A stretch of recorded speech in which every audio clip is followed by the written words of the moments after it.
Boa noite, Porto Alegre, boa noite, Rio Grande do Sul. Estamos iniciando mais uma edição do RS em Movimento aqui, ó, na Rede RS, a primeira emissora de jornalismo ao vivo em TV aberta da Box Brasil, do Grupo Box Brasil, que funciona aqui no Tecnopuc em Porto Alegre. Nós vamos juntos até às 8 horas da noite, trazendo as manchetes desta segunda-feira, os principais assuntos desse início de semana, começando mais uma semana de trabalho por aqui, né? E também com as manchetes que você vai ler nos jornais de amanhã. Vamos agora para os destaques desta edição de segunda-feira.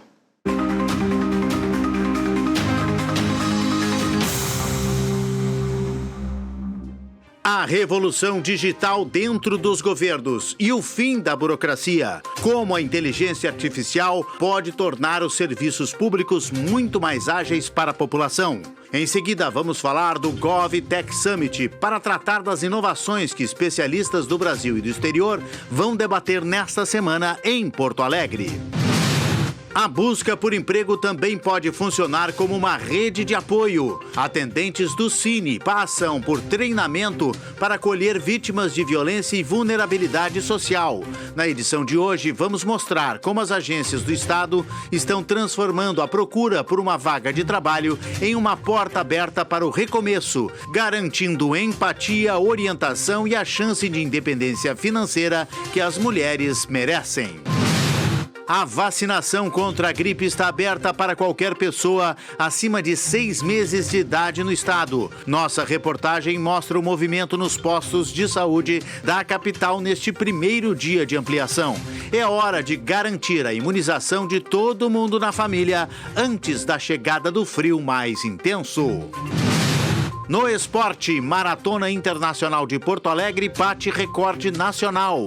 A CBF de Carlos Barbosa vence a sua 7ª Libertadores de futebol de salão. E no futebol, a dupla Grenal sai de férias à beira do Z4. Direto do Estúdio do Tempo, a previsão para junho, o mês da chegada do inverno, que começa com tempo instável no Rio Grande do Sul. Veja agora no RS em Movimento. A tecnologia está mudando a forma como as empresas se relacionam com as pessoas. Mas e o poder público? Como usar inovação, inteligência artificial e novas ferramentas digitais para tornar os serviços públicos mais eficientes e melhorar a vida da população? Esses e outros desafios estão no centro dos debates do GovTech Summit, que acontece amanhã, terça-feira, e na quarta, dia 3 de junho, e que reúne especialistas, gestores e lideranças do Brasil e do exterior para discutir o futuro dos governos. Quem conversa com a gente aqui no estúdio é justamente a head do evento GovTech Summit, a Theo Forest Girardi. Theo, boa noite, seja bem-vinda, muito obrigado pela presença. Boa noite, eu que agradeço o convite e a oportunidade de estar aqui para convidar as pessoas a participar do GovTech Summit. Terceira edição já. Terceira edição. Começou lá em 23, deu uma parada no ano das enchentes. Das enchentes, eu ia dizer eleição, imagina. Das enchentes, né? E voltou com toda a força, aí veio aqui para a PUC. Isso. Né? E esse ano, mais uma vez, no Centro de Eventos da PUC. Mais uma vez no Centro de Eventos. Porque é muita gente, não é isso? É muita gente, é uma pauta que interessa a todos nós, né? Enquanto cidadãos que acessamos e utilizamos os serviços públicos, também é uma pauta que interessa a todos, a sociedade de modo geral. E, claro, né, do outro lado, o setor público, que tem aí a agenda de transformação digital como uma pauta também importante, sem falar que estamos num ano eleitoral também. Então, deepfakes, né, toda essa questão também vai estar aí sendo debatida no evento. Não tem como fugir disso. E a máquina pública, obviamente, ela não tem volta, né? É um caminho sem volta. Ela precisa se azeitar, ficar mais ágil, e a tecnologia está aí para isso também, né? Perfeito. A tecnologia, ela foi responsável por importantes transformações na sociedade, né? Seja na indústria, em diferentes economias, e com o setor público não seria diferente. Então, acho que o Brasil, né, o país, vem nos últimos anos incorporando diferentes ferramentas, né, na prestação de serviços digitais. Isso mostra que o setor público também vem né, se transformando a partir dessa agenda de transformação digital para melhorar os serviços que nós, enquanto cidadãos, acessamos. Como é que surgiu a ideia de fazer um evento lá em 2023 para justamente voltar a essa discussão toda de inovação, de tecnologia, que é muito comum nós, por exemplo, aqui no Tecnopuc, as incubadoras, as empresas privadas, a iniciativa privada, está muito acostumado com isso, a academia. Como é que surgiu a ideia de colocar isso em pauta dentro do serviço público, que normalmente... Não é uma crítica, é só uma constatação. Há um poder muito engessado, né? Uma máquina muito engessada, lenta, difícil de mudar, difícil de assimilar transformações, embora estejam acontecendo. Quando eu comecei a conversa contigo aqui, eu já me lembrei, por exemplo, Poder Judiciário. O pessoal vem muito aqui. Então, estão sendo finalmente digitalizados, por exemplo, os processos. Quase não tem mais processo de papel na Justiça. Então, já é um avanço em relação daquilo que a gente via no passado. Mas como é que surgiu a ideia de abordar esse assunto de inovação e tecnologia para dentro da máquina pública? Eu acho que tu trouxe um ponto que a respeito do Estado, né, do governo.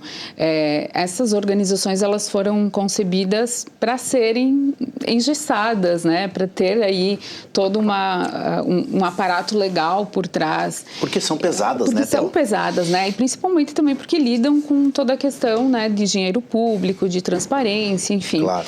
Mas lá em 2023, né, quem idealizou essa ideia, esse projeto foi uma agência, a Move, aqui em Porto Alegre, que trouxe, né, para discussão essa agenda de transformação digital, né, de como oferecer e atender melhor esse cliente Gov.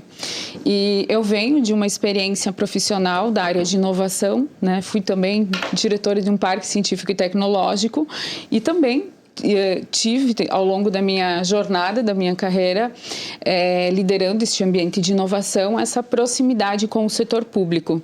Isso me fez refletir em determinados momentos, né, por que era difícil as coisas, né, acontecerem da forma como acontece na iniciativa privada. Então, o ator público, ele fomenta a inovação, ele impulsiona, mas muitas dessas tecnologias que são impulsionadas pelo setor público, elas não voltam, né, na porta para dentro do setor público. Então, acho que a partir desse encontro, né, de ideias, de pensamento, originou-se aí a GovTech Lab, que é a empresa que hoje é responsável pelo GovTech Summit. Então, hoje o evento se transformou muito além de um evento, uma plataforma que pauta estas agendas vinculadas ao setor público, seja de transformação digital, de compras públicas inovadoras, de GovTechs, né? Então, muitas pautas acabam sendo discutidas dentro desse evento. E essa empresa ajuda a aproximar parceiros, outras empresas da máquina pública para melhorar essa questão da agilidade e atendimento à população?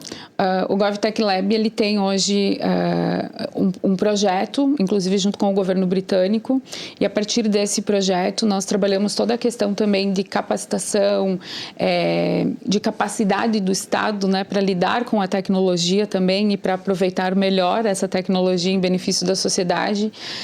E temos hoje também uma plataforma que permite com que as startups que têm aí uma solução diferente possam disponibilizar ao setor público essa solução para resolver os desafios que são os mais variados, né, da área de educação, saúde, mobilidade. Então, tem um portfólio de inovação voltada para o setor público. E como é que tem sido a aceitação do setor público? Porque, além de tudo que nós falamos aqui, de ser pesado, arcaico, né, difícil de transformar assim de uma hora para outra, ainda temos o conservadorismo do Rio Grande do Sul, por exemplo, que talvez pense em mais ainda na tradição de não muda, deixa assim, calma, vamos com calma, né?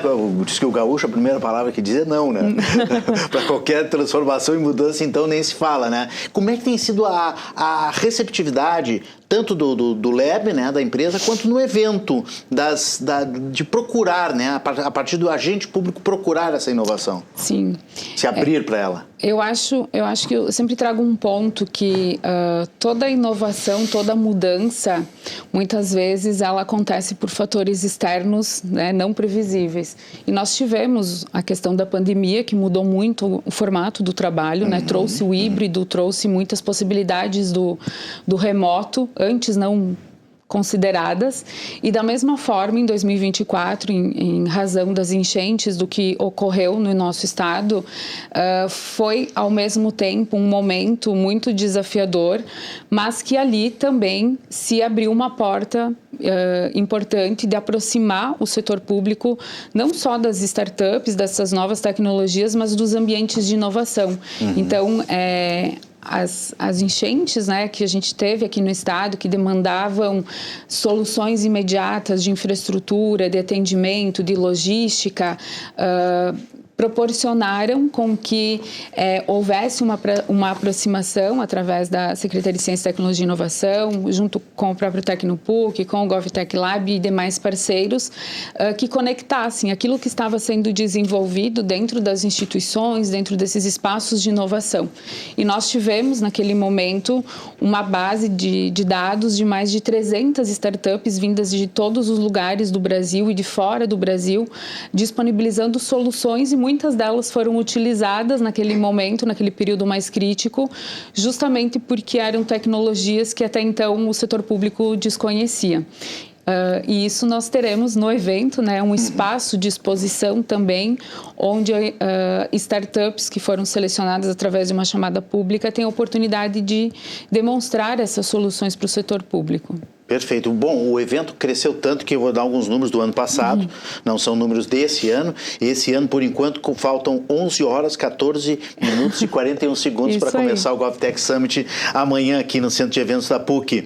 2 e 3 de junho aqui no Centro de Eventos da PUC. A gente já vai mostrar aqui o site, mas 30 expositores do ano passado, 70 speakers, palestrantes, para quem não sabe, e 1.600 participantes, né? Foi muito grande, e esse ano, perspectiva de crescer mais ainda. Sim, com certeza. A gente já tem um evento já praticamente dobra o tamanho, né? Dobra. E eu acho que isso demonstra que a pauta de inovação, essa pauta de perceber o setor público sobre uma outra perspectiva que não seja no âmbito, né, político ou culturalmente, como as pessoas tendem a achar que se trata somente de ser um Estado burocrático, difícil. O setor público, na verdade, é um grande setor também da nossa economia, né? São os maiores compradores do mundo, são os maiores tomadores de decisão e, em certa medida, acabam todo dia definindo o quanto nós, cidadãos, podemos prosperar ou não. E eu acho que cada vez mais as pessoas estão buscando entender, buscando compreender e participar dessa construção que a gente chama de governos inteligentes, né? Governos do futuro. Muito bem, olha só, o site govtechsummit.com.br, a gente vai mostrar aqui, está na tela o endereço, e a gente vai mostrar aqui a parte dos palestrantes, alguns nomes que vão estar a partir de amanhã aí no evento. Pode falar um pouquinho da programação, Theo? Então, a programação, ela tem aí a participação de diversos estados do Brasil que trazem as suas experiências, as suas práticas, né? O que estão fazendo, como estão lidando com determinados desafios. Nós temos a participação também de diferentes instâncias do governo federal, Tribunal de Contas, TCU, falando sobre compras públicas de inovação, então como adquirir essas novas tecnologias. Estamos trazendo cases internacionais também, eu acho que é importante essa troca de experiência entre países, né, inovação aberta. E um exemplo, amanhã, a primeira palestra do dia será com o Instituto Tony Blair, que está trazendo como que a IA está sendo aplicada na prática para resolver desafios da emergência climática no nosso país. Então, é uma pauta que interessa a todos nós. Interessa mesmo. E ao final do segundo dia, né, na programação, nós temos uma palestra também que fala sobre a questão das deepfakes, né, da segurança digital, uma outra pauta que interessa a todos, né? Que cada vez mais se torna imprescindível que a gente tenha esse cuidado com os dados, com as informações dos cidadãos, né? E de que forma que o setor público está trabalhando, né, nessa questão de segurança, de transparência também. Que são vários os desafios, né? Eu estou olhando aqui o site também, é muita gente falando, muita gente interessante falando, né? São muitos assuntos, muitos leques que vão ser abertos por vocês. E já que tu falasse em Tony Blair, falasse nessa parceria que vocês têm também com o governo britânico, como é que funciona lá fora? Por exemplo, Londres tem uma expertise já na inteligência artificial, na inovação, ajudando a azeitar a máquina pública. Logo Londres, logo a Inglaterra, que é um símbolo de máquina pública bastante pesada e talvez um pouco arcaica na imagem, né? Mas talvez a gente esteja errado na impressão, né? Eu acho que alguns países nós temos como referência, cada um com a sua característica, a sua peculiaridade. Eu destaco 3 aqui, o Reino Unido, um deles. O Reino Unido tem programas e políticas públicas que foram pensadas, estruturadas e desenhadas que acabam facilitando essa adesão das tecnologias para dentro do setor público. Por outro lado, né, vou citar aqui o exemplo do Brasil. Nós, através da plataforma GovBR, hoje temos disponível quase 13 mil serviços digitais. 13 mil? Quase 13 mil, entre serviços de Estado e município. Então, é um volume expressivo de ferramenta de tecnologia.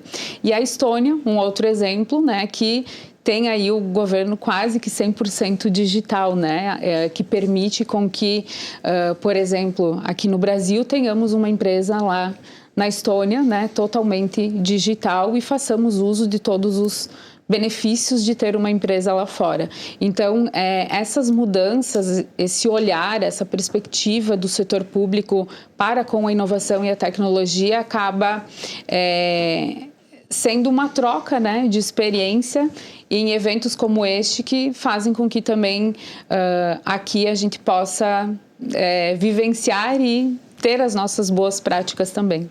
Que interessante esse exemplo que tu traz da Estônia, né? São coisas que a gente às vezes não conhece no dia a dia. A gente fica procurando referências, né? Em Nova York, Paris, Londres, e aí de repente a Estônia se sai como um avançado governo digital aí. Interessante. Exato. Isso. Assim como nós temos o Vale do Silício como uma grande referência para os ambientes de inovação, cada segmento, né, cada setor aí tem as suas referências, e eu acho que em termos de governo digital, né, o Reino Unido, a Estônia acabam se destacando nesse movimento. Muito bem. E nós estamos muito atrasados aqui no Brasil em relação a essas comparações todas, as experiências que vocês têm? Não, eu acho que nós não estamos atrasados. Nós temos muitas soluções, sejam desenvolvidas por startups, sejam soluções de serviços digitais, mas eu acho que o que a gente precisa aqui é trabalhar a questão da capacidade de Estado, que é preparar o Estado também para lidar com todas essas informações, essas tecnologias, utilizar todas esses dados para pautar melhor as tomadas de decisão e aproximar, entender que o Estado divide os problemas em secretarias, em caixinhas, mas nós, enquanto cidadãos, a gente vive o problema como um todo. Então, eu acho que redesenhar a experiência do cidadão, redesenhar o serviço público a partir do cidadão é o que faz a diferença para que a gente ocupe os primeiros lugares dessa lista. Muito bem, que legal.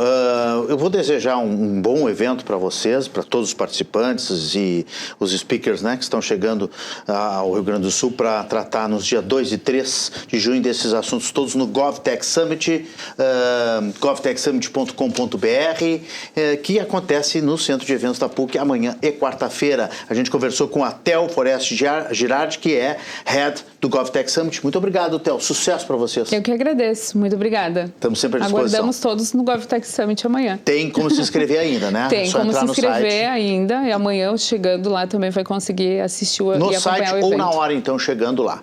Valeu, Theo. Obrigado. Obrigada a você. Porto Alegre deu início nesta semana, nesta segunda-feira, a Semana do Cérebro. Vai ser uma semana inteira de programação gratuita que segue até o dia 7 de junho com atividades voltadas à conexão entre ciência, saúde, a saúde mental, educação, inovação e qualidade de vida. Vamos assistir a reportagem na tela. O primeiro dia de programação contou com ações para crianças e profissionais da saúde, mostrando como o conhecimento sobre o cérebro pode contribuir para o bem-estar em todas as fases da vida.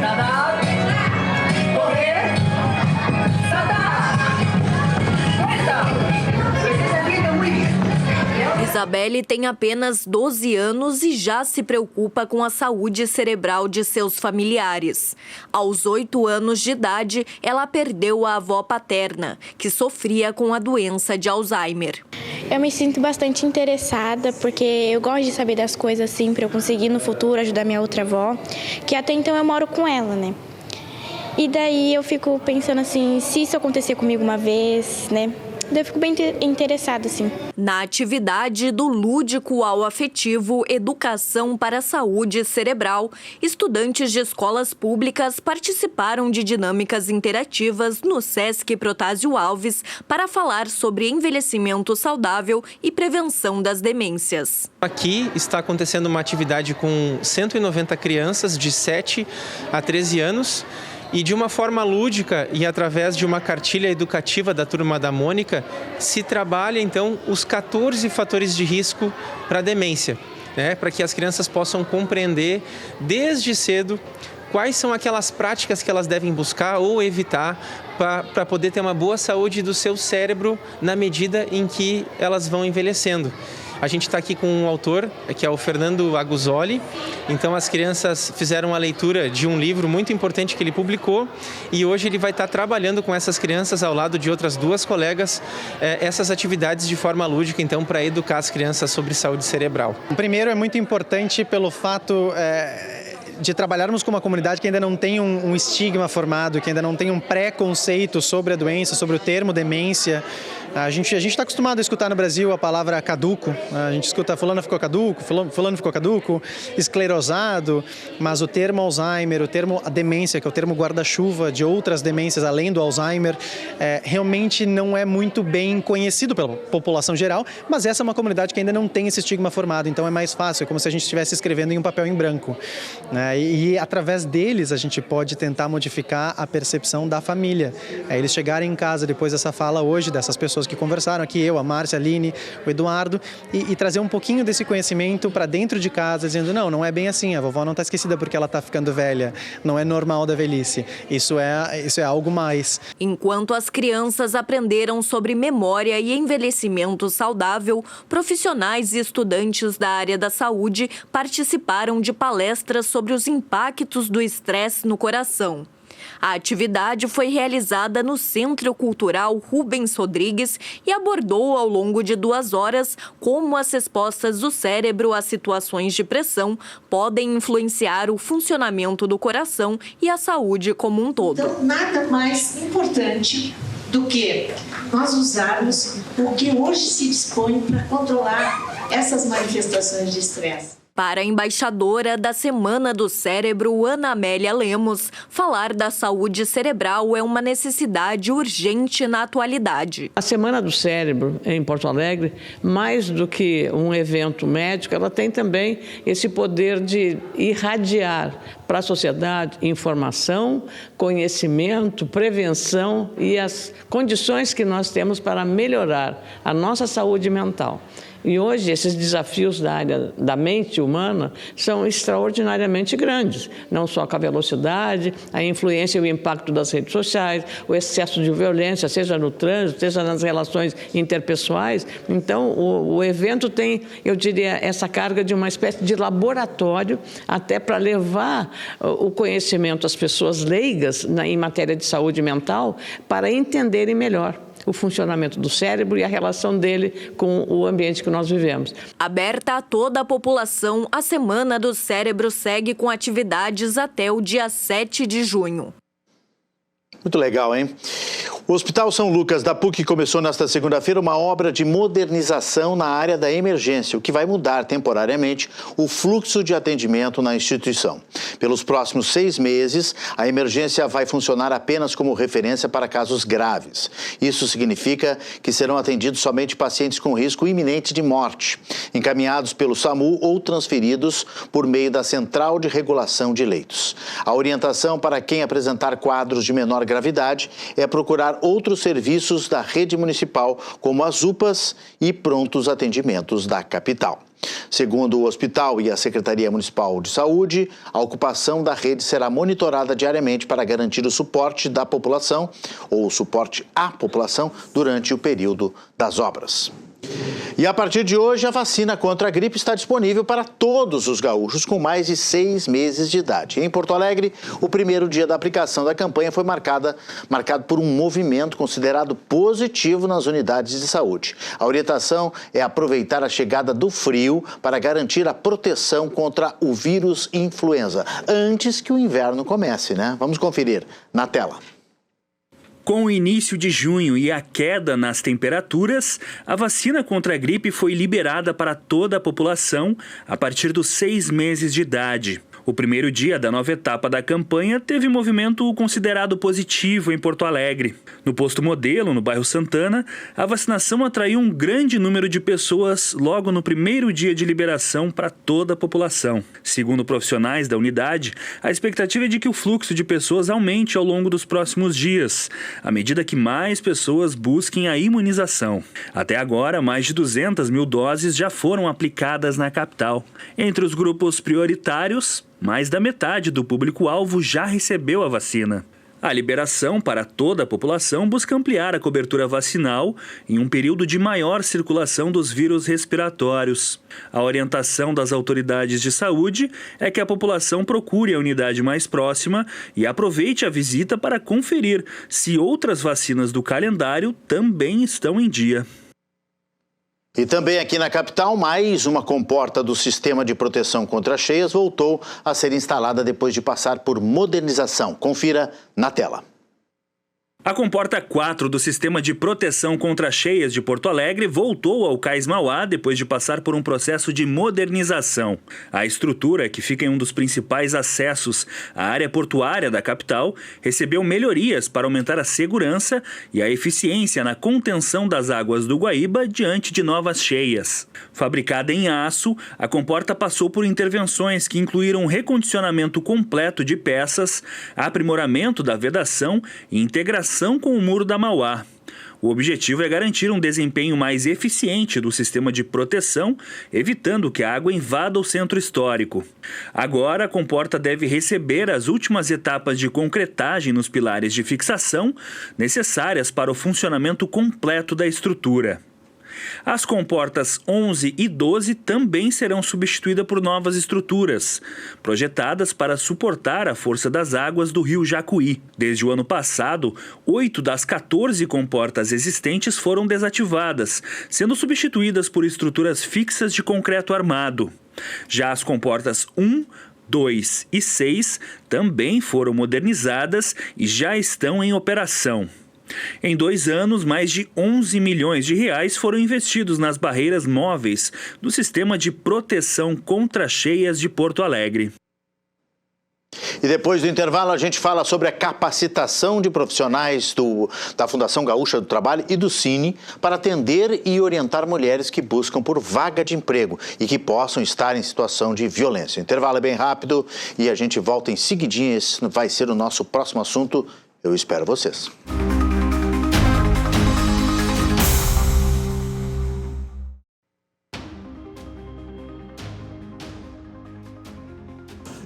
Estamos de volta com a RS em Movimento, aqui na Rede RS, o primeiro canal de jornalismo em TV aberta do Grupo Box Brasil.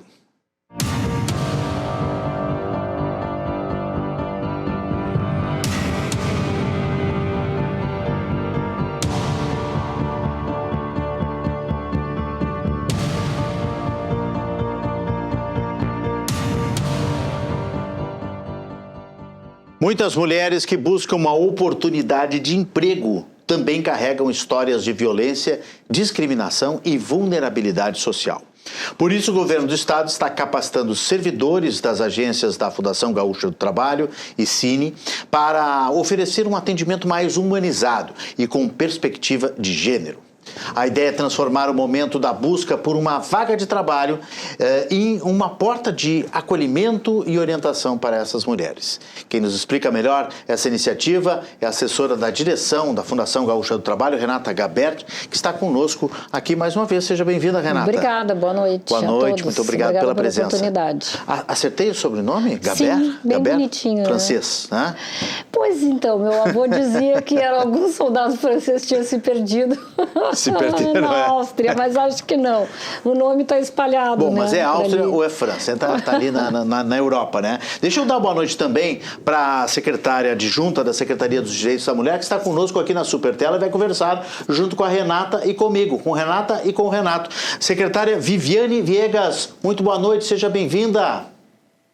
Muito boa noite, Renato e Renata, querida colega. Uma satisfação estar aqui conversando um pouquinho sobre esse tema tão importante. Fiquei muito feliz em participar dessa capacitação e acho que é importante a gente divulgar bastante essa informação. Já vamos começar com a senhora então, secretária. Esse é um novo momento, é um passo novo, inclusive dessa nova gestão da Secretaria, também junto com a Fundação Gaúcha do Trabalho, alertar para que esse pedido, né, de emprego, essa procura por trabalho pode ser também uma busca por uma rede de apoio das mulheres que são agredidas, perseguidas, que sofrem violência? O governo do estado, no dia 10 de março, lançou um programa estadual de proteção à mulher e dentre as medidas que foram tomadas e que a gente vem desenvolvendo está justamente a questão da transversalidade, ou seja, de nós buscarmos nas demais secretarias de Estado ações que possam envolver o enfrentamento à violência doméstica e familiar ou de gênero. E na Secretaria do Trabalho não é diferente, né? Acho que é importante a gente traduzir isso e dizer que nós não estamos ensinando os profissionais a fazer atendimentos, eles já fazem isso, mas sim dando um novo olhar, né? Acho que esse olhar nós trouxemos muito nessa capacitação, no sentido de que os atendentes da FGTAS, da Rede Cine, também podem ser agentes de transformação social. Eles também devem propiciar às mulheres, especialmente aquelas em situação de violência, uma escuta ativa, uma escuta ampliada, para que as histórias que apareçam por trás daquele pedido, né, que às vezes parece simples, que é um pedido de vaga de emprego, que é a busca por uma autonomia, seja também um momento de acolhimento, um momento de escuta e, quiçá, um momento em que a gente consiga identificar sinais de violência. Renata, como é que vai funcionar ou já está funcionando o treinamento? São mais de 300 servidores que vão estar nesse treinamento para essa escuta? Foi 200 e poucos, quase 300 que tivemos na sexta-feira. Então. Um pouquinho menos. Na verdade, é chamada toda a rede. Todo Porto Alegre, todo o interior do estado é chamado, foi uma convocação, não é um convite. Perfeito. Tá? Então, e a ideia é nós continuarmos, né, delegado Viviane, nessa formação. Perfeito. Nosso projeto é manter a formação continuada, porque é do conhecimento de todas as pessoas que trabalham, né, que é o nosso caso aqui, com a questão da vulnerabilidade das mulheres, entendermos que esse processo para atender especializadamente, ele precisa ser continuado. A gente precisa despertar nas pessoas que atendem as mulheres em situação de vulnerabilidade esta capacidade de perceber aonde a vulnerabilidade está. Exatamente. E isto é uma tomada de consciência que ela vai se dando aos poucos, assim, sabe? Na medida que a gente vai conversando, que as pessoas vão trocando de ideias e experiências, a gente percebe aonde essas vulnerabilidades e essa agressão às vezes se esconde. Então é fundamental a formação. E está no nosso projeto, vou tentar dizer assim, a sugestão de nós viajarmos, né? Levar para encontros mais pessoais no interior do estado. Vamos ver como vamos ver como é que a gente consegue organizar isso para fazer um trabalho bacana. Para capacitar os servidores em loco. Né? Porque essa questão, né, secretária, essa questão assim é de realmente um treinamento, né, de uma escuta acolhedora, como vocês estão chamando, porque o funcionário às vezes, né, tá ali no dia a dia fazendo as coisas meio que no automático. Chega uma mulher às vezes que ela não consegue nem verbalizar e expressar a situação que ela tá, mas às vezes ela tá numa situação limite, né? Uma situação de sendo perseguida, sendo procurada, stalkeada, como se diz agora na moda aí, né? O agressor pode estar perto e daqui a pouco ela busca no Cine a chance de até numa fuga daquela vida, né? Sim. Difícil, complicada, através de um emprego, né? Exatamente. Na verdade, essa capacitação é um primeiro passo, né, Renato? A gente fez uma capacitação online para envolver o maior número de pessoas, mas mais do que uma capacitação, ela é uma sensibilização.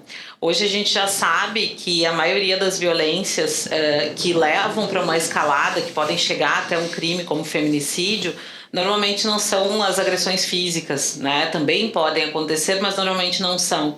E nós sabemos também que muitas vezes a sociedade como um todo, e aqui homens, mulheres, etc., né, não reconhecem algumas violências que são as chamadas violências invisíveis. Né? Por vezes a gente não naturaliza alguns comportamentos de controle em relação às mulheres, no sentido de muitas vezes não se perceber estando em estado de violência. Então isso é muito importante. É importante a gente apurar o olhar desses servidores, né, para que a gente não tenha, a gente falou muito isso na capacitação, né, Renata, de não termos uma pressa em simplesmente preencher o sistema. Eu acho que é muito isso, é ter um olhar empático, é entender quais são as histórias e tentar, muitas vezes, achar a vaga que seja mais adequada para aquela mulher que vem buscar uma vaga na nossa rede. Ou seja, eu venho buscar, muitas vezes eu posso não me encaixar perfeitamente no perfil por N motivos, e sabemos da jornada dupla, tripla, quádrupla às vezes das mulheres, e também da carga emocional que elas carregam. Acho que a gente falou muito sobre isso, a questão dos filhos, da família, de quem normalmente é relegado a um papel de cuidar de todos e todas, e que isso tem um peso, isso tem que ser considerado. E isso é trabalhar com equidade e igualdade de gênero, no atendimento. Exatamente. E, Renata, a procura por trabalho, ela pode não ser só a vontade de uma mulher denunciar e procurar mostrar que está fugindo dessa vida, como eu disse, mas pode ser também uma porta de trabalho, uma porta aberta de trabalho, de oportunidade para ter uma independência financeira e fugir desse agressor. Sim, isso que o trabalho ele é feito em conjunto. Então, assim, não que a FGTAS não atenda uma mulher que entre no sistema ou que busque o trabalho e que ela esteja em situação de violência, mas entender que assim, nós temos uma rede que atende as mulheres, que entram de várias formas, por vários organismos. Assim. Então, por exemplo, o Hospital Conceição, que eu acho uma excelente exemplo, tem um programa chamado Reuman, que atende mulheres em situação de violência. Já falamos aqui no programa. Isso. Tem em Porto Alegre, que tem uma rede boa, que tem um atendimento, tem o serviço social, etc. e tal, que encaminham também. Então, a ideia do programa todo é associar todos esses serviços, e a Fundação ser o agente de empregabilidade ou de treinamento, curso, para que ela desempenhe uma independência financeira. Porque se sabe que qualquer pessoa, quer dizer, não é a mulher, qualquer pessoa que se sustenta, que não depende do outro, ela tem mais autonomia. Ao ter autonomia, ela também é menos vítima de uma série de opressões, vamos dizer assim. Sim, claro. Então, necessariamente não é uma questão da violência física. A violência emocional e psicológica, ela é violenta. E tem muito de cultural nisso, Quando a gente cria uma menina brincando de boneca, porque ela vai cuidar, porque ela vai cozinhar, porque... Eu acho que todo mundo deveria saber cozinhar e fazer o seu próprio cafezinho. Claro, exatamente. Mas isso não é uma obrigação só das mulheres. Sabe, cultural, hoje, Cultural. Exato. Assim como a gente diz, o meu marido ajuda, teu marido não tem que ajudar, ele tem que fazer com, Desculpa, eu não sou Os maridos que ajudam são, inclusive, elogiados. Que bacana, o teu marido lava um prato e serve. Sim, mas não é, mas veja, olha aqui, não é uma ajuda, cara, entende, As pessoas, todo mundo come, todo mundo lava, sabe? Então, é uma parceria, é uma responsabilidade divisão conjunta. de tarefas, claro. Por que Hoje não, tu né? lava, eu seco e vice-versa, e assim Aliás, vai, né? Se tem cozinheiros famosos, por que o maridão não cozinha? Claro, exatamente. E pode cozinhar e pode lavar a louça também depois. Ô, secretária, é um desafio a questão do feminicídio no estado aqui, né? Tem sido complicado, porque é uma estatística que infelizmente não baixa, né? E ela não cede como os outros crimes. Hoje, o Datafolha publicou uma pesquisa em todo o país e a população brasileira está preocupada, 60% da população considera a violência contra a mulher o crime mais grave do Brasil. A senhora que é delegada sabe muito bem do que a gente está falando, né? Em cada 10 pessoas, 6 acham que é um crime mais grave do que tráfico de drogas, mais grave que assalto à mão armada, uso de drogas nas ruas, invasão de casa e assim vai. Quando é que a gente vai conseguir vencer essa luta, hein, secretária? Olha, Renato, esse é um grande desafio, não só no Brasil, mas no mundo, né? Eu acho que é importante a gente sinalizar isso. O mundo vem trabalhando em cima dessas questões, inclusive vem sendo reforçado como um dos objetivos do desenvolvimento sustentável pela própria ONU, né? Que é importante a gente enfrentar essas violências, mas principalmente a gente enfrentar a questão da igualdade de gênero. Né? Há pouco a gente falava nas questões das mulheres e nesses papéis sociais que acabam sendo estabelecidos, e isso tem muito a ver, né, com essa concepção que nós temos. A gente fala muito sobre a complexidade desse tipo de crime, né? E são de fato crimes complexos, porque são crimes que em sua maioria, os feminicídios, acontecem dentro das casas, né? Dentro das casas das pessoas. Então o tipo de enfrentamento ele é bastante diferente. O que eu posso dizer do nosso trabalho, especialmente agora, nesses últimos meses, nós viemos desenvolvendo através desse programa então estadual que foi lançado, né, com uma série de frentes, e nós temos tentado fazer um movimento de articulação da rede. Acho que esse é o primeiro grande ponto. É fundamental a mulher em situação de violência ter uma rede a quem recorrer. E aqui eu valorizo muito a participação dos municípios nesse processo. Nós estamos num processo de cofinanciamento para os municípios, para que eles estabeleçam lá na ponta, lá onde a vida acontece, de fato, essas estruturas de proteção e de acolhimento à mulher. Um segundo grande ponto, que é um edital que já está aberto, inclusive estamos analisando as propostas agora, que é um edital que trata do acolhimento das mulheres, ou seja, mulheres que necessitam de abrigamento em razão da sua situação de violência. E isso, infelizmente, ainda, né, Renata e Renato, ainda é muito comum nós termos mulheres que necessitam sair de suas casas, né, mudar de município muitas vezes, em razão das ameaças que elas sofrem, né? E viemos fazendo um trabalho de prevenção também, né? Viemos trabalhando junto com a secretária Ana Costa, nossa titular, fortemente na questão do enfrentamento às masculinidades tóxicas. Agora, no dia 10, vamos ter o nosso primeiro seminário macro-regional em Caxias do Sul. Isso é bastante importante, porque a gente quer reunir a rede, reunir a universidade e sedimentar isso no Estado. E também a gente está trabalhando numa proposta bem grande de capacitação, para além das capacitações que nós já fazemos, mas também de capacitação em relação às masculinidades. O que eu trago como essa questão, né? O primeiro ponto são as ações da Secretaria, então essas que eu narrei. Segundo grande ponto é trabalharmos com intersetorialidade. E esse é um grande exemplo que a gente trouxe aqui. Quando a gente capacita pessoas da rede, da Secretaria do Trabalho, da FGTAS, então, e do Cine, a gente está aproveitando essa mão de obra que já está lá, que já está atendendo para identificar sinais de violência, para conseguir notificar esses sinais, fazendo com que a segurança pública possa trabalhar em cima dessa informação e que nós, como Secretaria da Mulher, possamos também articular essas políticas públicas, que é o nosso grande papel, né? Nós não somos segurança pública, nós somos parceiros da segurança pública do nosso governo, mas nós temos que estar todos juntos, né, nesse enfrentamento. Acho que é muito isso. E o grande desafio, né, vocês duas tocaram nesse ponto, é a questão cultural mesmo, né, porque está inclusive embutido na pesquisa. Tanto que entre as mulheres, 3 em cada 4 consideram o crime mais grave. Era para as 4. Para as 4 mulheres que foram perguntadas, era para considerar o crime mais grave. E entre os homens, adivinhe, metade. 2 acham que é um crime grave, 4, e os outros 2 acham que não é. Sabe que eu vou lembrar, acho que foi final do ano passado, né, que teve um seminário, ainda com a secretaria anterior e com a SSPS, com a Secretaria de Serviço Penal, numa pesquisa que fizeram, né, com os...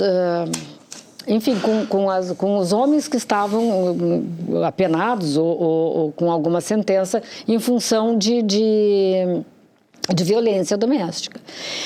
E, então, assim, eles identificam as violências. Isso é muito interessante para ver quanto as coisas são efetivamente culturais.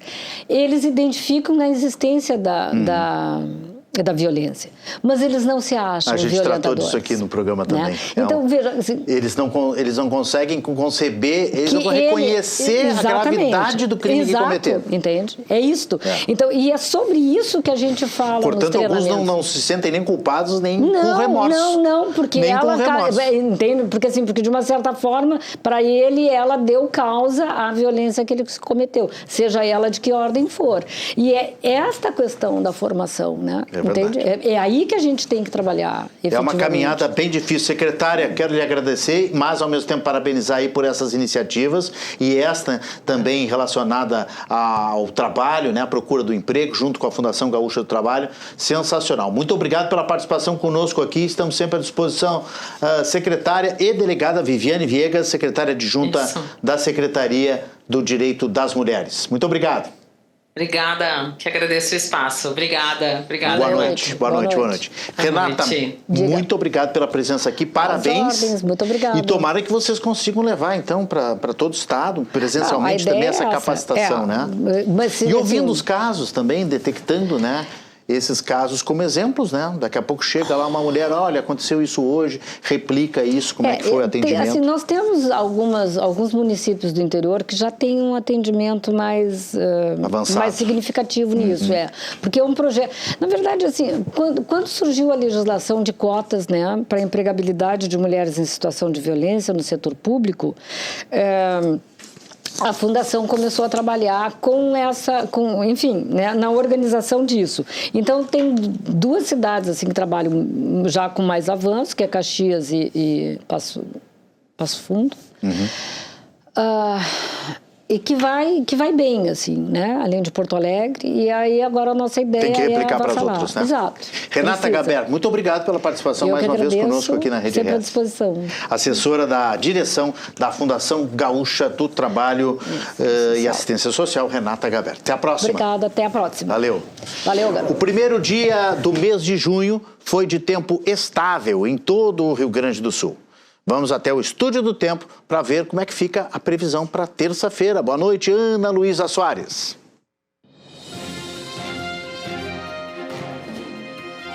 Boa noite, Renato. Boa noite também para você que nos acompanha no Estúdio do Tempo da Rede RS. O mês de junho começa com tempo firme no Rio Grande do Sul, mas ainda com muitas nuvens em boa parte do estado. A terça-feira deve ter predomínio de tempo estável na maioria das regiões gaúchas. A exceção fica por conta de áreas da região metropolitana, Costa Doce, sul do estado e litoral norte, onde podem ocorrer chuviscos isolados e de pouca intensidade. O dia começa com frio em diversas cidades do estado. As temperaturas mínimas variam entre 4 e 15 graus e as máximas não devem superar os 23 graus. E falando em frio, o inverno só começa oficialmente no dia 21 de junho, mas a expectativa dos meteorologistas é que seja um mês com temperaturas próximas da média histórica em grande parte do estado. E pelo menos por enquanto não há indicação de ondas de frio tão intensas quanto as registradas no fim de maio. O cenário mais provável é de manhãs geladas, tardes com temperaturas agradáveis e grande variação térmica ao longo do dia. Agora vamos conferir como ficam as temperaturas nesta terça-feira em alguns municípios gaúchos, começando por Erechim, no norte do estado, onde o sol vai aparecer entre nuvens, sem previsão de chuva. Temperatura mínima de 8, máxima de 19 graus. Ali do lado, em Caxias do Sul, na Serra Gaúcha, a temperatura mínima deve ser de 6, máxima de 19 graus. Indo mais no centro do estado, em Cachoeira do Sul, o sol aparece entre nuvens, temperatura mínima de 9, máxima de 20 graus. Indo para Torres, na divisa com Santa Catarina, a temperatura mínima deve ser de 12, máxima de 20 graus, o sol aparece entre nuvens por lá. Vamos para a região da Campanha, em Bagé, temperatura mínima de 7 graus, máxima de 20, sem previsão de chuva na região da Campanha. Na fronteira oeste, em Uruguaiana, o sol também deve aparecer entre nuvens, temperatura mínima de 7, máxima de 20 graus. Já em Rio Grande, no sul do estado, são esperadas poucas nuvens no céu, temperatura mínima de 12, máxima de 19 graus. A temperatura é a mesma aqui em Cidreira, ali no litoral. Temperatura mínima de 12, máxima de 19 graus, o sol aparecendo entre nuvens por lá. Nos campos de cima da serra, em São José dos Ausentes, temperatura fica um pouquinho mais baixa. Temperatura mínima de 5, máxima de 17 graus. E por fim, aqui em Porto Alegre, a capital dos gaúchos, o sol vai aparecer entre nuvens. Temperatura mínima de 11, máxima de 21 graus na capital gaúcha. Por hoje é só, Renato. Eu vou ficando por aqui porque amanhã o Lucas Canever retorna das suas merecidas férias e volta a comandar a previsão do tempo e atualizar a todos com as notícias do clima ao redor do mundo. Uma boa noite a todos e até a próxima. Valeu, Ana Luísa Soares. Obrigado pela temporada aqui no Estúdio do Tempo. Irineu Guarnier Filho, boa noite, seja bem-vindo. Boa noite, Renato. A Ana Luísa encerra, Canever volta amanhã aqui no nosso Estúdio do Tempo. Muito bem, foi muito bem a Ana Luísa. Escalação, né? Aquela coisa, um fica no banco, entra, joga um pouquinho, volta. Time... E o Irineu jogando sempre, todos os dias, 9 da noite, no Ponto de Conexão. Qual é o tema hoje, Irineu? Renato, hoje vamos falar sobre as novas tendências no mundo do vinho. Tem muita coisa acontecendo aí. Assunto difícil para ti, né? É um assunto difícil, eu tive que pesquisar muito. Mas sabe tudo de vinho, Irineu? A gente puxou esse assunto porque no final de semana tivemos aqui um grande evento, que já é a terceira edição do Festival Rota Rara, que reúne aí 100 vinícolas gaúchas ali no shopping no Pontal. E durante 2 dias, sexta e sábado, então houve degustações abertas ao público, palestras, discussões, muitas discussões, enfim, muita coisa está acontecendo aí nesse mundo, Renato. Estão chegando aí, por exemplo, os vinhos sem álcool, os vinhos desalcoolizados, o pessoal mais jovem está bebendo menos, mas quer beber mais qualidade, está preocupado com sustentabilidade, está preocupado com alimentação saudável, e aí o pessoal, né, precisa saber como é que esse produto é feito, como a história, enfim. Tudo isso aí esteve em discussão nesse grande evento e muitos produtores estiveram lá falando com o seu público, com os seus clientes, os consumidores. Então foi assim um congraçamento muito bacana do mundo do vinho. Profissionais, público, aberto ao público, todo mundo participou, palestras gratuitas, foi muito interessante. Que maravilha, né? Ao pôr do sol lá no Pontal Shopping deve ter sido sensacional, magnífico, né? Magnífico. Muito bem. Quem é que participa do teu programa hoje? Vamos ver na tela aqui? Vamos olhar a tela ali? Vamos. Tela do Ponto de Conexão. Então, vamos estar hoje aqui participando do programa a Manu Damin, que é representante comercial e professora do curso de sommelier do Senac, o René Ormazabal Moura, que é proprietário de uma vinícola muito conhecida em Uruguaiana, o Guilherme Kramer Ballet, que é o diretor executivo do Rota Rara, é um dos organizadores do evento, e o Valtencir Gama, que também é proprietário de vinícola na Serra do Sudeste, né, em Camaquã, e sommelier profissional, graduado em enologia. Nós vamos discutir com esse time aí de especialistas o que vem por aí, o que está acontecendo, o que está pegando no mundo do vinho, o que vai mudar aí também no mundo do vinho nos próximos anos, porque há muita novidade chegando aí, muita coisa acontecendo. Muito bem, muito bem. Olha, vai ser um programa bem interessante para ti, né, que gosta muito de vinho, entende desse assunto, e para os nossos telespectadores verem as novas tendências do mundo do vinho. O Irineu Guarnier Filho é o nosso eno-apresentador. Acertei? Tá bem. Criamos aí um neologismo. Valeu, Irineu. Um bom programa. Até logo mais. Obrigado, Renato. Até mais. 9 da noite tem o Ponto de Conexão aqui ao vivo, você não pode perder na Rede RS. Depois do intervalo eu recebo o Rogério Amaral para a gente falar dos assuntos do esporte. Tem muita coisa além do futebol, porque além da derrota da dupla Grenal, antes da parada da Copa, tem o Brasil, que ganhou aí uma de goleada do Panamá. E vamos falar também da Maratona Internacional, com quebra de recordes e muitos outros assuntos. Intervalo é rápido, a gente já volta, eu espero vocês.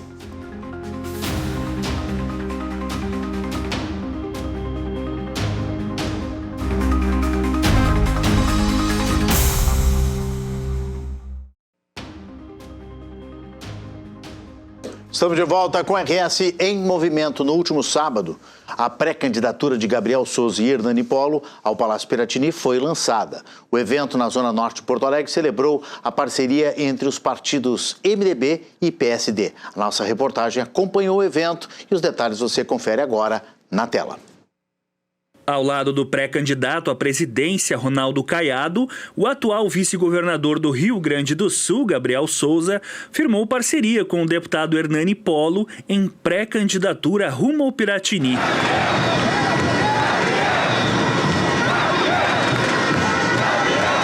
Segundo a organização, mais de 5.000 pessoas foram até a Fly 51, na região do Aeroporto Salgado Filho, para apoiar os pré-candidatos. Além da chapa para o governo estadual, também foram lançadas as pré-candidaturas ao Senado.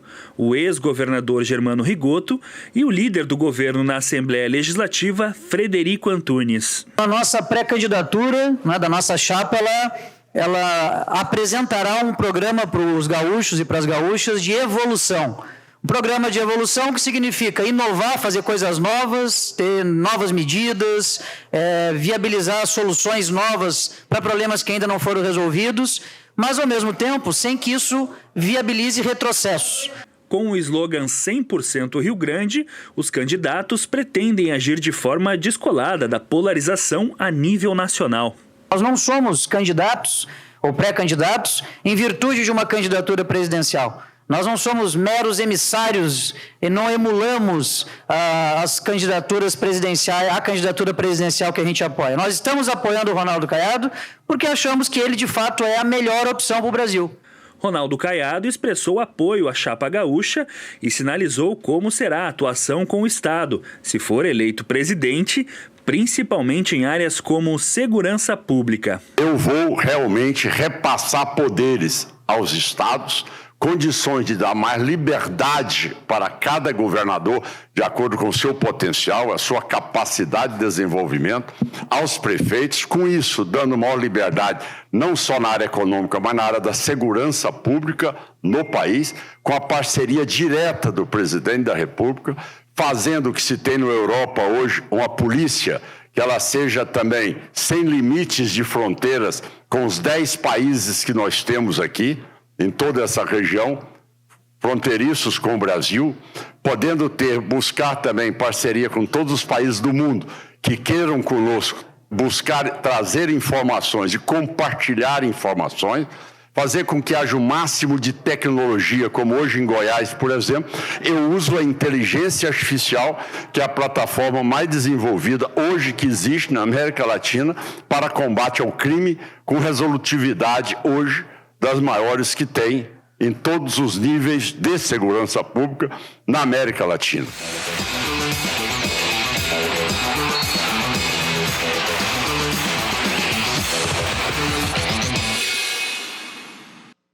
Fala, Rogério Amaral, boa noite, seja bem-vindo. Falarei. Muito boa noite, Renato Martins. Muito obrigado. Os telespectadores já sabem, eu conto tudo aqui, né? Sim, não esconde nada. Não esconde nada. Tem o TP, que é o teleprompter, que é um texto de apoio, que às vezes a gente improvisa, fala um pouco fora do texto, mas tem um textinho ali na frente da câmera pra gente. Agora vamos falar de futebol. A gente limou essa parte, porque hoje o que menos tem é futebol. Porque tem maratona, tem futebol de salão. Vamos ficar com as notícias boas hoje, né, Rogério? Tem demissão de vice de futebol. Tem troca de dirigentes e tem tal, muita né? coisa. Vamos lá? Então, vamos lá. Mas nós vamos ter que falar da dupla Grenal, é isso? Claro. Vamos ter que começar com o Grêmio e Corinthians, né? Tem. Um com inveja, com o ciúme do outro. Um faz coisa, o outro faz igual. Os dois 3-1, perderam de 3-1, os dois na beira do Z4, somando 3-1 com 3-1 dá 6-2, que foi o que o Brasil fez no Panamá. Isso sim é futebol. É futebol. Se não tiver seleção melhor que a do Panamá, já somos hexa. Nós temos que achar alguma coisa para torcer nos próximos 40 dias, né, Rogério Amaral? Porque dupla Grenal tá difícil. Vamos começar com o Grêmio, então. Vamos começar com o Grêmio. O que aconteceu lá com o Corinthians? O Giovanni de Oliveira nos conta na tela. O Grêmio terminou o semestre com derrota para o Corinthians na Arena. No sábado, Carlos Vinícius tocou na saída de Hugo Souza, Pedro Bidon salvou, mas Gabriel Meck empurrou a bola para abrir o placar. O empate paulista aconteceu apenas no final do primeiro tempo. André aproveitou o rebote e mandou uma bomba, sem chances de defesa para Thiago Beltrame. Na segunda etapa, André recebeu de Yuri Alberto e virou para o Corinthians. 3 minutos depois, Yuri Alberto tocou para Caio César cortar o zagueiro e fazer o 3-1. Fomos uma equipa muito desgastada, fomos uma equipa muito, quer fisicamente, quer mentalmente, não fomos uma equipa capaz de aguentar aquele momento do jogo, e isso atirou-nos para 2 golos de uma forma muito, muito curto de espaço de tempo. Se nós não estávamos muito bem, aí atirou-nos ainda mais para baixo. Nesta segunda-feira, o Grêmio anunciou que Antônio Dutra Júnior pediu desligamento do comando do departamento de futebol. O dirigente segue como vice-presidente do Conselho de Administração e Rafael Lima vai assumir a vice-presidência de futebol. No sábado, após a partida, Dutra concedeu entrevista coletiva garantindo a permanência de Luiz Castro. Não podia terminar pior esse primeiro semestre da dupla Grenal, hein? É complicado porque o Antônio Dutra Júnior, que pediu o seu afastamento do cargo de vice-presidente de futebol do Grêmio, ele alega problemas pessoais e profissionais. Muito bem. Agora, é interessante que esses problemas tenham surgido em 24, 48 horas apenas. Não é? Então, soa muito mais como uma, não sei se até justificativa, mas uma explicação, uma desculpa.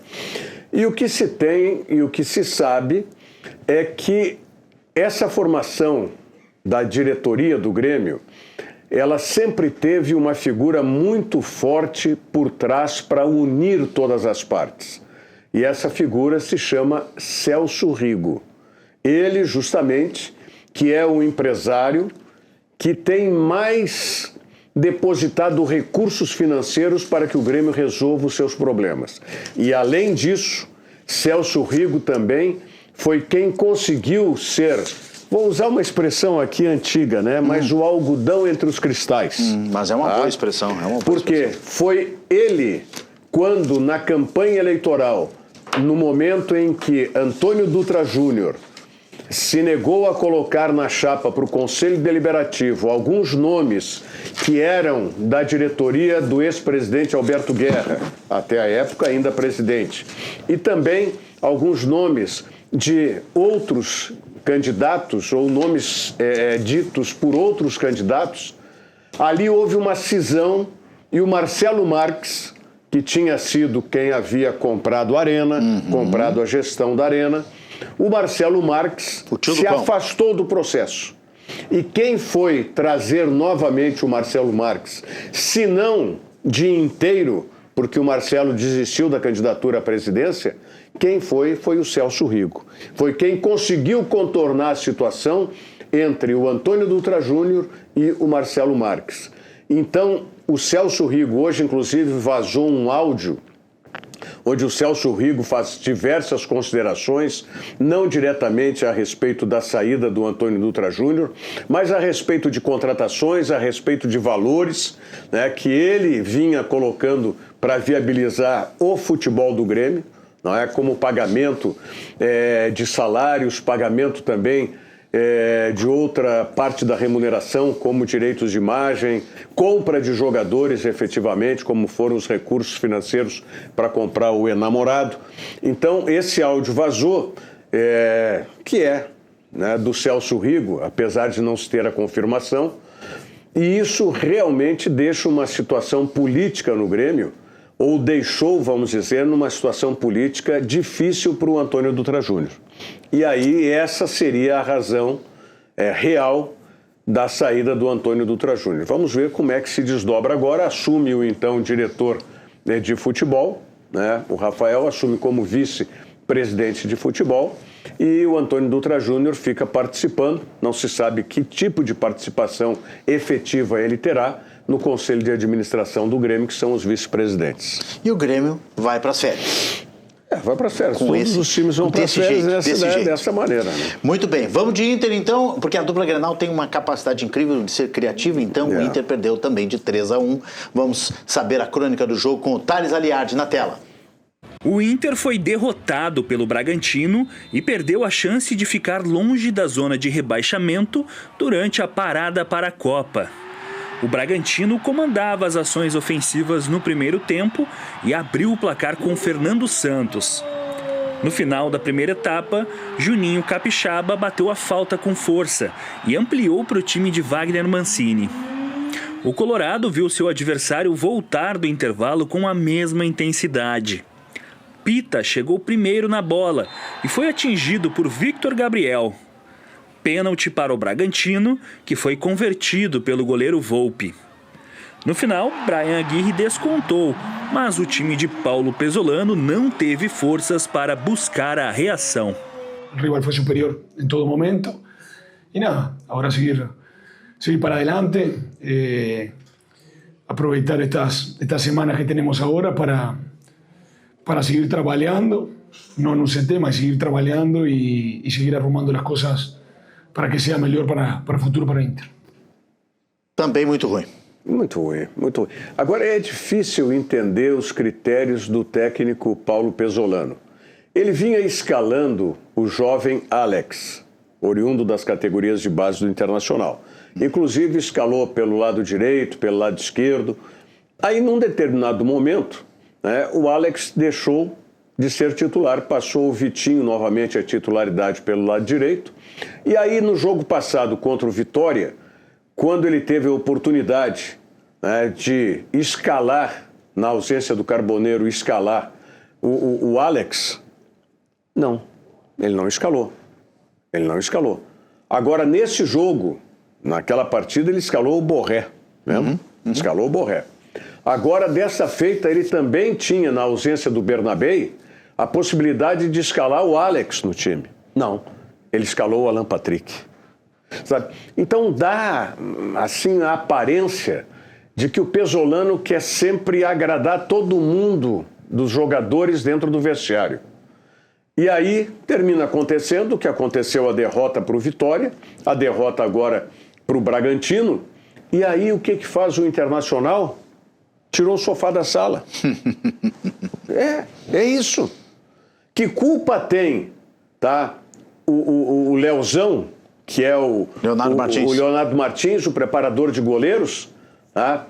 Se os goleiros estão bem, não estão mal. Ali a falta do segundo gol do Bragantino, o Antony, ele vai para trás da barreira, é um movimento normal que todo goleiro faz. Quando ele vê que a bola vai no canto que era o dele, ele tenta voltar e escorregou. Isso não é falta de preparo do goleiro. Não, mas o preparador de goleiros, então, é demitido, assim como o auxiliar do preparador e mais, o auxiliar de preparação física também é demitido, como se esse fosse o problema. Então, o Internacional tem que parar, o Pesolano tem que parar, no meu entendimento, de inventar e querer fazer essa política com o vestiário, com o elenco do Internacional. O Alan Patrick já não era titular. Por que agora, nesse jogo, tem que voltar o Alan Patrick? Sabe? O Borré já não era titular. Né? Sabe? Então, ao invés de avançar o Internacional no processo, o Internacional, no meu entendimento, regride, dá passos atrás. E agora, como diz o Pesolano, esperar essas 2 semanas aí, depois das férias dos jogadores, e tentar retomar um processo de crescimento da equipe. A gente avançou pro Inter sem falar dos goleiros do Grêmio, mas o Thiago Beltrame conseguiu levar 3 gols pela primeira vez jogando, né, numa partida e foi expulso. Sabe que para mim a expulsão dele foi injusta, foi muito mais cavada, e fiquei numa dúvida se o jogador do Corinthians não estava impedido naquele lance, mas de qualquer maneira... Podia ser um amarelo. O Thiago Beltrame tomou 3 gols, mas fez pelo menos 3 defesas dificílimas. Que bom, que bom. É porque eu não vi os jogos, nem o jogo do Brasil, só vi a Champions hoje. Se quiser depois sobrar um espacinho, a gente fala sobre a Champions. Bom, o Juventude quebrou um pouquinho, né, o placar e fez um 3-0 em vez de fazer um 3-1, né, em cima do América. Vamos saber um pouco mais com o Thales Aliardi, Juventude na tela.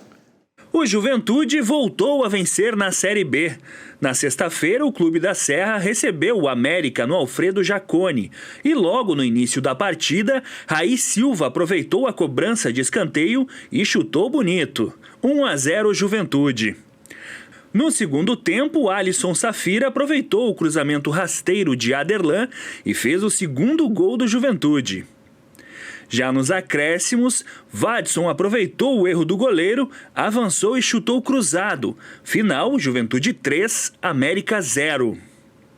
Com o resultado, Juventude subiu da 12ª posição para a 10ª colocação com 16 pontos, um a menos que o Goiás, time que fecha o G6.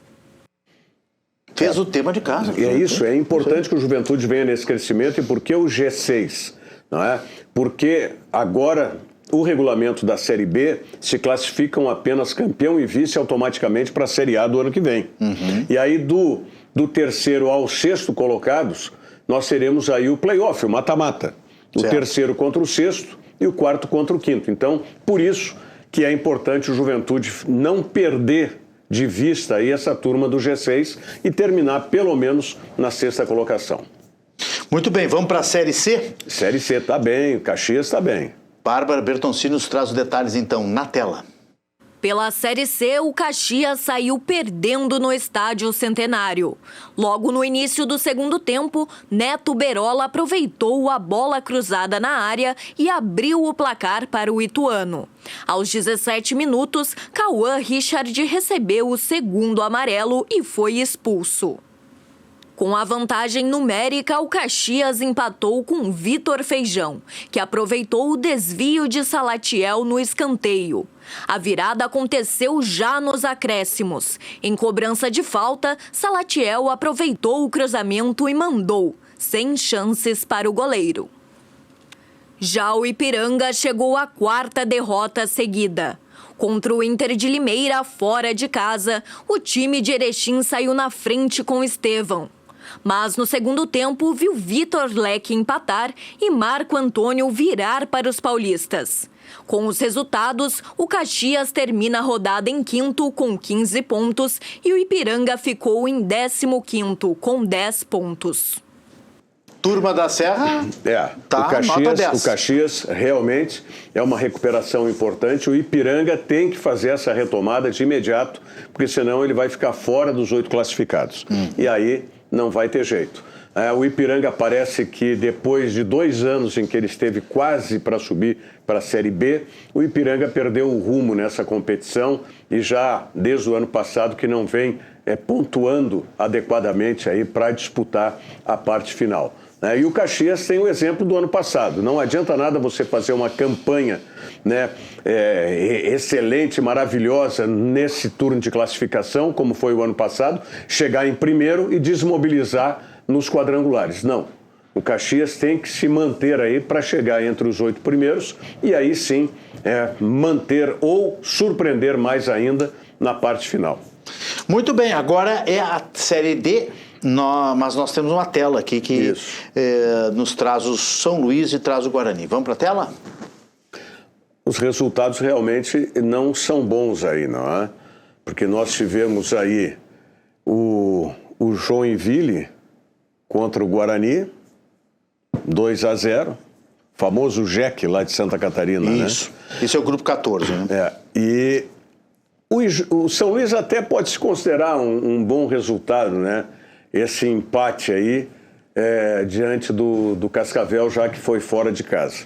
Mas, de qualquer maneira, São Luís é o 5º não é? E o Guarani é o 8º colocado. Guarani sexto?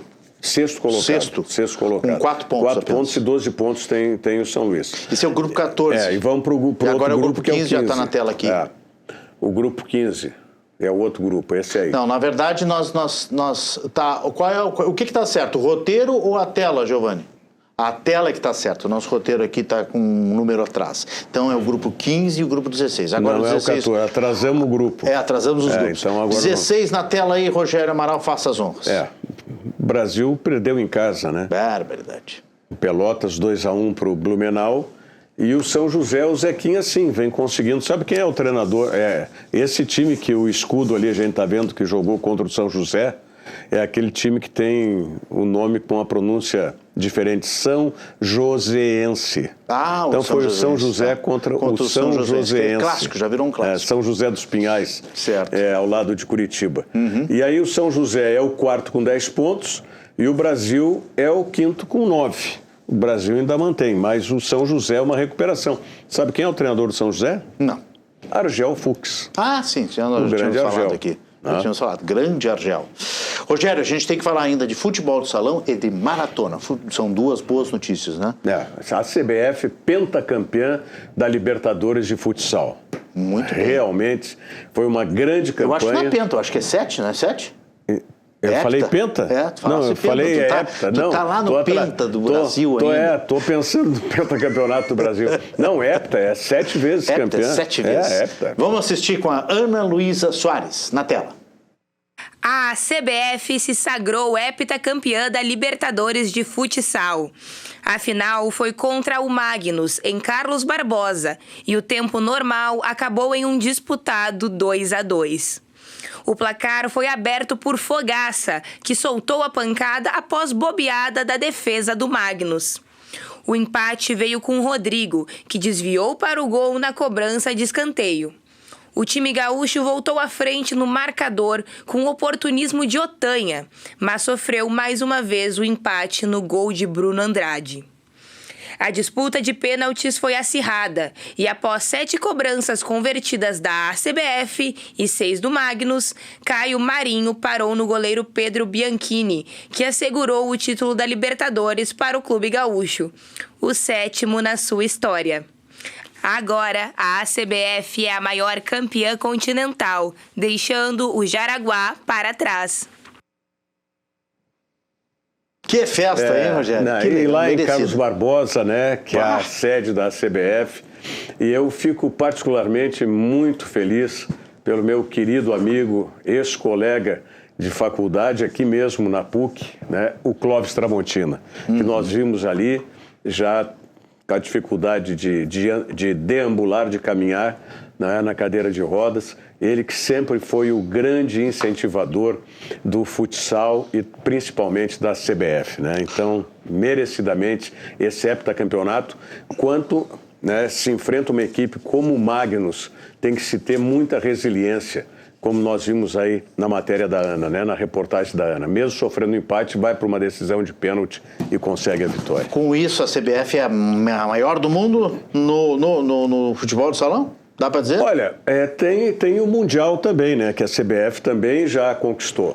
Mas se não é a maior, ela está entre aquele top 3 ali, sem dúvida. Está no pódio, alguma. então. Muito bem, parabéns à CBF de Carlos Barbosa. Por falar em pódio... tem o pódio dos maratonistas também aqui, quebrou muitos recordes, a maior maratona de todos os tempos e a mais antiga de Porto Alegre. A gente vai ver tudo com a Ana Luísa Soares também na tela. Foi a Maratona dos Recordes. A 41ª Maratona Internacional de Porto Alegre entrou para a história da competição como a edição com mais participantes. Foram mais de 30 mil corredores distribuídos entre as diferentes provas de sábado e domingo. A competição também entrou para a história das maratonas do Brasil, vencida pelo queniano Daniel San, que completou o percurso em 2 horas, 10 minutos e 21 segundos. A prova bateu o recorde nacional, tornando-se a maratona mais rápida do país. No feminino, a vencedora foi a etíope Jelane Sembet, que terminou a corrida em 2 horas, 31 minutos e 16 segundos.